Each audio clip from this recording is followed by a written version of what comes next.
আমরা সারাদিন যতই আল্লাহর কাছে দোয়া করি না কেন, সারাদিন রাত 24 ঘন্টা হাত তুলে দোয়া করলেও আমাদের দোয়া কবুল হবে না, যদি না আমাদের উপার্জনটা হালাল হয়।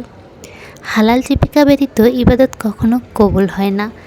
হালাল রিজিক ভক্ষণ ছাড়া আল্লাহ তাআলা ইবাদত কবুল করেন না। রাসূল সাল্লাল্লাহু আলাইহি ওয়াসাল্লাম বলেন, যে দেহের গোস্ত হারাম মালে গঠিত তা জান্নাতে প্রবেশ করতে পারবে না। হারাম মালে গঠিত দেহের জন্য জাহান্নামই সমীচীন। তিনি আরও বলেন, হারাম দ্বারা পরিপুষ্ট দেহ জান্নাতে প্রবেশ করবে না। সাইদ বিন ইয়াজিদ বলেন, 5টি গুণে ইলমের পূর্ণতা রয়েছে, আর তা হলো আল্লাহকে চেনা, হক বুঝা, আল্লাহর জন্য ইখলাসপূর্ণ আমল করা, সুন্নাহ মোতাবেক আমল ও হালাল খাদ্য গ্রহণ করা। আর এর একটি নষ্ট হলে আমল কবুল হবে না। তার মানে এখানেও কিন্তু হালাল খাদ্য গ্রহণ করা, হালাল রিজিককে, হালাল উপার্জনকে গুরুত্ব দেওয়া হয়েছে। সাহল বিন আবদুল্লাহ বলেন, নাজাত 3টি জিনিসে, তা হলো 1. হালাল খাবার গ্রহণ করা, 2. ফরজ সমূহ আদায় করা, 3. নবী করিম সাল্লাল্লাহু আলাইহি সাল্লামের অনুসরণ করা। এখানে কিন্তু 1 নম্বরেই হালাল খাদ্য গ্রহণ করা কথা বলা হয়েছে। হালাল জীবিকা গ্রহণ করা ওয়াজিব। আল্লাহর শাস্তি থেকে বাঁচার জন্য মুসলিম ব্যক্তি হালাল জীবিকা গ্রহণ করবে এবং হারাম উপার্জন থেকে বিরত থাকবে, আর এটাই হলো আল্লাহ তাআলার চূড়ান্ত ফয়সালা। এ প্রসঙ্গে আল্লাহ তাআলা বলেন, মানবজাতি, তোমরা পৃথিবী থেকে হালাল ও পবিত্র বস্তু ভক্ষণ করো এবং শয়তানের পদাঙ্ক অনুসরণ করো না, নিশ্চয়ই সে তোমাদের প্রকাশ্য শত্রু। হালাল উপার্জন করা একটি গুরুত্বপূর্ণ বিষয়। একজন মুসলিম কর্মক্ষেত্রে, ব্যবসা বাণিজ্যে, পোশাক পরিচ্ছদ, খাদ্য পানীয় সর্বক্ষেত্রে হালালকে গ্রহণ করবে এবং হারাম ও সন্দেহজনক বস্তু থেকে দূরে থাকবে। আল্লাহ তাআলা মুমিনদের বৈশিষ্ট্য প্রসঙ্গে বলেন, অথচ মুমিনদের কথা তো কেবল এটাই হতে পারে যে যখন তাদেরকে আল্লাহ ও তার রাসূলের দিকে ডাকা হয় তাদের মধ্যে ফয়সালা করে দেওয়ার জন্য, তখন তারা বলবে, আমরা শুনলাম ও মেনে নিলাম, আর এরাই হলো সফলকাম। প্রত্যেক মুমিনের জন্য হালাল হারাম সম্পর্কে জানা জরুরি।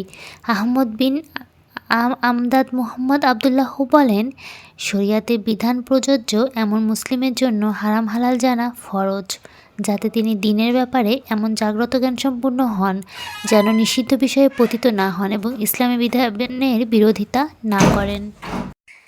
হালাল জীবিকা অর্জনে রাসূল সাল্লাল্লাহু আলাইহি সাল্লাম উৎসাহ প্রদান করে বলেন, নিজ হাতে উপার্জিত খাদ্যের চেয়ে উত্তম খাদ্য কেউ কখনো খায় না। আল্লাহর নবী দাউদ আলাইহিস সালাম নিজ হাতে উপার্জন করে খেতেন।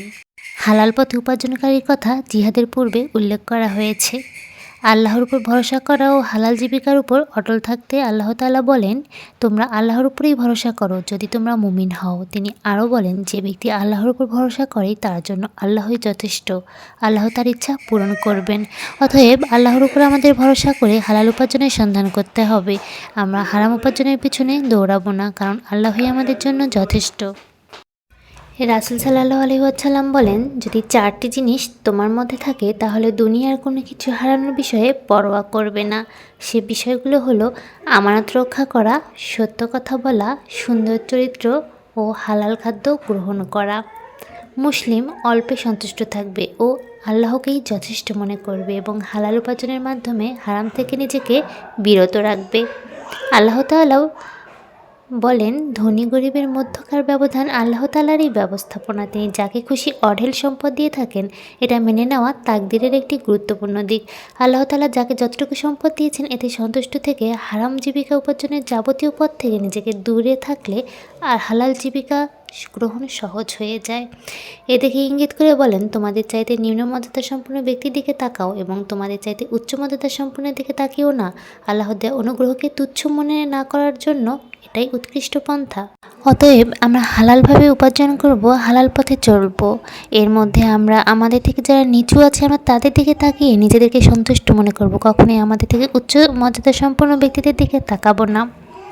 আমরা যদি আল্লাহর উপর ভরসা রাখি, অবশ্যই আল্লাহ আমাদের জীবন ও জীবিকাকে সহজ করে দিবেন ইনশাআল্লাহ। তাহলে আসুন আমরা সবাই হালাল উপার্জন করি, হালাল পথে চড়িয়ে আমাদের জীবন ও সমাজ সবই সুন্দর হবে।